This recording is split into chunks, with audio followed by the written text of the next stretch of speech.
Fórum Mídias de hoje, 29 de abril de 2025. Está em marcha no Brasil, com o apoio da mídia, o golpe 3.0. Tivemos o golpe militar de 64, tivemos a tentativa de golpe militar agora com o Bolsonaro, que culminou no 8 de janeiro, e agora nós temos, assim como teve aquele filme Tropa de Elite, e depois teve um outro que mostrando que eles estavam partindo para a política, o golpe 3.0 que eles querem fazer é através da eleição de um pessoal que é lá da turma do Havaí, do Haiti, da turma do Haiti, onde houve o massacre pelas tropas comandadas pelo general Heleno. E o Tarcísio era capitão do Exército, serviu lá no Haiti. E ele tem aí, com essa denúncia das escolas militares em São Paulo, o governo do presidente Lula já cortou isso para o Brasil, né? O MEC parou com isso.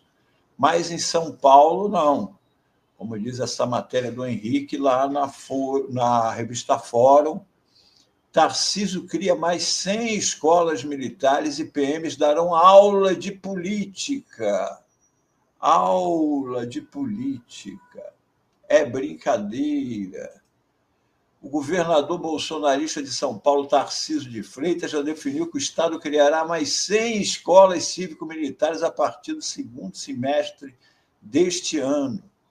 Pelas regras do currículo paulista das escolas cívico-militares, PMs aposentados farão papel de professores dos jovens alunos e darão a eles aulas de política e ética. Meus amigos, você aí de São Paulo, como é que está a ética da PM de São Paulo, meus amigos? Eles vão dar aula para os seus filhos. Será possível isso?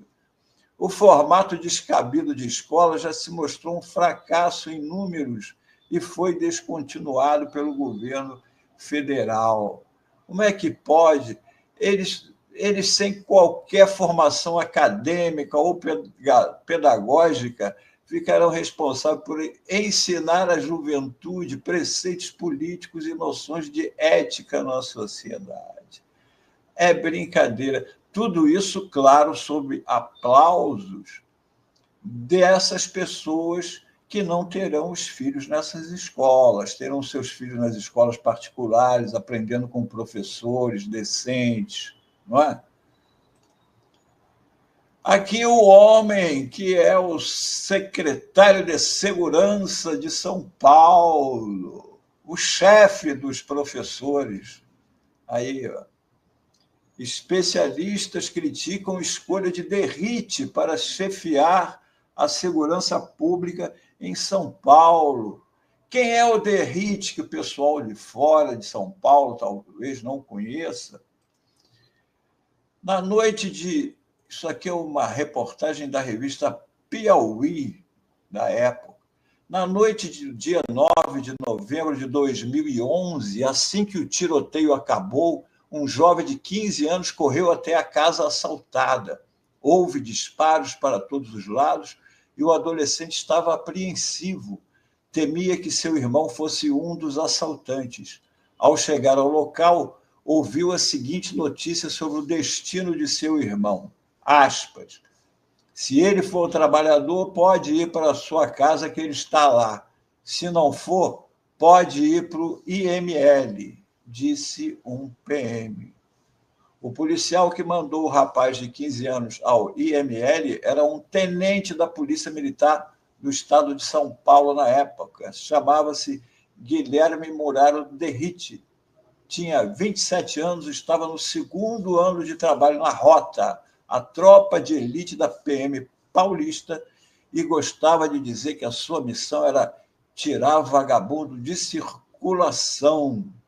Ficou quase 12 anos na PM, entrou para a reserva como capitão, elegeu-se e reelegeu-se deputado federal e foi vice-líder do governo de Jair Bolsonaro na Câmara. Hoje é secretário da Segurança Pública do governador Tarcísio de Freitas. É o primeiro policial militar tão jovem e com patente tão baixa a assumir o cargo. Aqui, o jornalismo da Ponte também fala sobre ele. O PM que disse ser vergonha não matar 3 pessoas em 5 anos de rua é preso administrativamente. Isso é uma parte do currículo do Derrite.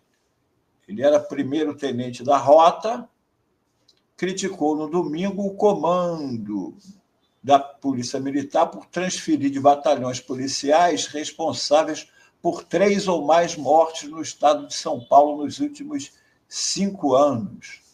Segundo o Derrite, porque para o camarada trabalhar 5 anos na rua e não ter aí ele parou a frase, né? 3 ocorrências, na minha opinião, é vergonhoso, né? Mas é minha opinião, né? Ou seja, para o Derrite, a pessoa está na rua há 5 anos e não ter matado pelo menos 3 é uma vergonha. É uma vergonha. Esse cara virou secretário de Segurança Pública de São Paulo. E com ele, com Tarcísio e Derrite, PM de São Paulo matou 737 pessoas em 2024, 60% a mais do que no ano anterior. Sob o comando do governador Tarcísio de Freitas, a Polícia Militar de São Paulo soma 737 assassinatos em 2024. Os dados são do Grupo de Atuação Especial da Segurança Pública e Controle Externo da Atividade Policial do Ministério Público de São Paulo e consideram as mortes cometidas por policiais militares em serviço e de folga. O número é 60,2% maior do que o registrado no ano anterior, 2023, o primeiro ano do mandato de Tarcísio, e 86% a mais do que o contabilizado em 2022, último ano do governo João Dória e Rodrigo Garcia. Um aumento de morte de 86% em relação ao governo anterior. É isso que é este governo do Tarcísio, porque ele só está ali porque ele foi nomeado pelo Tarcísio e é mantido pelo Tarcísio. E esse Tarcísio quer ser presidente da República. Agora tem essa pessoa aqui, como é que fala esse nome, Ivan? Esse alemão aqui é Niemöller? Como é que... Niemöller, Martin Niemöller. Niemöller, pois é. Este senhor aí, ele tem uma frase que atribuída aí a muita gente, Mayakovsky, a Brecht, mas é dele. É um pastor alemão e que, no início do governo Hitler, ele apoiou o governo Hitler porque o Hitler, no começo, ele dizia combater o comunismo, não é? Então, eles eram contra os comunistas. E ele era empolgado com isso, porque ele também, o comunismo ateu, não é? Então, ele era empolgado com isso. Depois, ele foi vendo o que o governo se transformou, que começou com os comunistas e acabou como acabou, não é? Que nós vimos. E é o que acontece, que as pessoas têm que ver, porque as pessoas ficam... A solução dessas pessoas da Cracolândia tem que tirar daí, ou então mata esses vagabundos. E aí dão força a esse tipo de gente que defende a força, o assassinato pela polícia, a mão forte da polícia, que só quem defende direitos humanos é quem defende vagabundo, que vagabundo tem que ir para a vala, como disse o Derrite lá, tem que tirar de circulação vagabundo. É isso aí. Então, ele escreveu isso aqui mais para frente com o andamento do governo do Hitler e das atrocidades, né? Então, as pessoas que foram colocadas nos campos de concentração, porque os primeiros comunistas foram enviados para a prisão na Alemanha, lá em campos que sumiram por lá, né? Quem se importava com elas, com os comunistas? Nós sabíamos, estava estampado nos jornais. Quem levantou sua voz? A igreja confessional, talvez? Nós pensamos, comunistas, aqueles opositores da religião, aqueles inimigos dos cristãos, eu deveria ser guardião do meu irmão? Então, depois eles se livraram dos doentes, os chamados incuráveis. Lembro-me de uma conversa que tive com uma pessoa que dizia ser cristã. Ela disse, talvez seja certo. Essas pessoas incuravelmente doentes apenas custam dinheiro para o Estado. São apenas um fardo para si mesmas e para outras. Não é melhor para todos se elas forem tiradas do meio da sociedade? A perseguição aos judeus, a forma como tratávamos os países ocupados, ou as coisas na Grécia, na Polônia, na Tchecoslováquia ou na Holanda, que foram escritas nos jornais. Acredito que nós, os cristãos da igreja confessional, temos todos os motivos para dizer mea culpa, mea culpa. Podemos nos eximir com a desculpa de que teria me custado a cabeça se eu tivesse falado. Preferimos ficar em silêncio. Certamente, não estamos sem culpa falha, e eu me pergunto repetidamente, o que teria acontecido se no ano de 1933 ou no ano de 1934, início do governo Hitler, podia ter havido alguma possibilidade? 14 mil pastores protestantes e todas as comunidades protestantes na Alemanha tivessem defendido a verdade até a morte. O que teria acontecido? Ele se pergunta. Se tivéssemos dito na época que não é correto Hermann Göring simplesmente colocar 100 mil comunistas nos campos de concentração a fim de deixá-los morrer. Posso imaginar que talvez 30 mil a 40 mil cristãos protestantes teriam tido suas cabeças cortadas, mas também posso imaginar que teríamos resgatado 30, 40 milhões de pessoas, porque é isso que nos está custando agora. Aí aqui vem o resumo que ele, mais adiante, nas palestras que fez, ele resumiu esse trecho aí nisso aqui que ficou tão famoso, né? Quando os nazistas levaram os comunistas, eu me calei. Afinal de contas, eu não era comunista. Quando eles prenderam os social-democratas, eu fiquei calado. Eu não era social-democrata.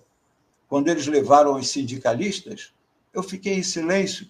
Eu não era sindicalista. Quando eles vieram por mim, não havia mais ninguém para protestar. Então é só substituir aqui, ó, onde está aqui. Quando os nazistas levaram os comunistas, em vez de comunista, pode falar, quando eles matavam vagabundos na rua, Cracolândia na rua, né? Quando eles prenderam comunistas, petistas, esse cachaceiro do Lula, né? Os vagabundos dos petistas. Agora, quando eles começarem a ir para cima, né, das suas coisas, você não vai ter escapatória, porque na ditadura, meu amigo, só vale a lei de quem está no poder, não tem justiça, não tem o Alexandre de Moraes, que hoje você critica para defender seus direitos, não tem. Só vale o porrete. Então, se liguem nisso, porque é isso que eles estão vindo aí. Um governo que tenha coragem de fazer isso que o governo Tarcísio está fazendo agora em São Paulo. O governo Lula dará recursos à instituição de apoio a pacientes com câncer, que teve ajuda cortada pelo governo Tarcísio. A decisão do governo do presidente Lula foi tomada depois que o governo do Tarcísio suspendeu a ajuda financeira que destinava à casa anualmente. Sabe qual era a ajuda? A Secretaria de Saúde enviava verba para a instituição desde 2007, ou seja, há 18 anos. Um aporte médio de R$1 milhão por ano para uma associação que... Isso aqui, ó, a instituição com 31 anos de existência, que oferece estadia, alimentação, assistência psicológica, cursos livres, monitoramento 24 horas e outros serviços para pacientes oncológicos e seus familiares encaminhados por mais de 10 hospitais públicos e privados que atendem pelo SUS. A maior parte dos atendidos reside fora da capital. E ele tirou 1 milhão. Agora, tirou 1 milhão disso. E olha aqui, ó, as escolas cívico-militares, o gasto com a contratação dos monitores, aqueles que vão ficar investigando seu filho na entrada e na saída da escola e vão ministrar aula de ética e política para os alunos, eles vão receber 7,2 milhões. 7,2 milhões de reais. 7 vezes a mais do que o dinheiro que seria destinado à organização que cuida de pessoas com câncer. É isso, o golpe 3.0 é isso aí. Se é o que você pretende, já está aí, o seu candidato é o Tarcísio. É isso que eles têm a oferecer para você. Um novo governo militar. E é isso que você quer? Pois é, Melo. É isso. Esse é o candidato da mídia, né? Que a gente tanto fala aqui no Fórum Café. Deixa eu destacar aqui, Melo, Azen, um comentário do Eduardo Vasconcelos, que mora aqui na Alemanha. Ele estava falando sobre essa questão dos professores, enquanto o Melo falava das escolas com PMs dando aula, né? Ele diz: fui professor durante 33 anos no Brasil e assistir a tudo isso é muito triste. Vim com a minha família para a Alemanha, mas a política brasileira continua no meu coração. Obrigado, TV Fórum. Nós que agradecemos o comentário e sua audiência, Eduardo. Muito bom ter você aqui conosco, assim como o Dário, que se tornou membro agora. A Zenha destaca aí para a gente, né, Zenha? Está fechado o microfone, Zenha. É verdade, a gente então vai encerrando o nosso programa já no final do Fórum Mídias. Mas como a gente gosta de se divertir, viu, Antônio Melo, é preciso também ter humor, manter o humor. Já está circulando o Neymar de camisa vermelha. Ai, o Neymar. O povo tem um jeito de rir. Tem que rir dos bolsonaristas, porque eles são muito ignorantes. Além de golpistas, são ignorantes, gritando. Então, o Neymar é a grande estrela da seleção. Nova contratação. Nova contratação. Ave Maria.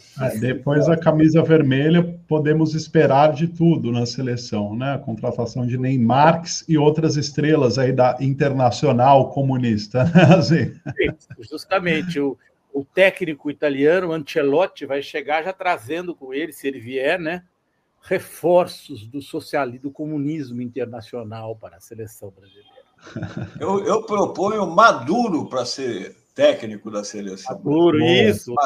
Maduro. Vai para Maduro, ele põe logo aqueles, bota logo todo mundo para correr.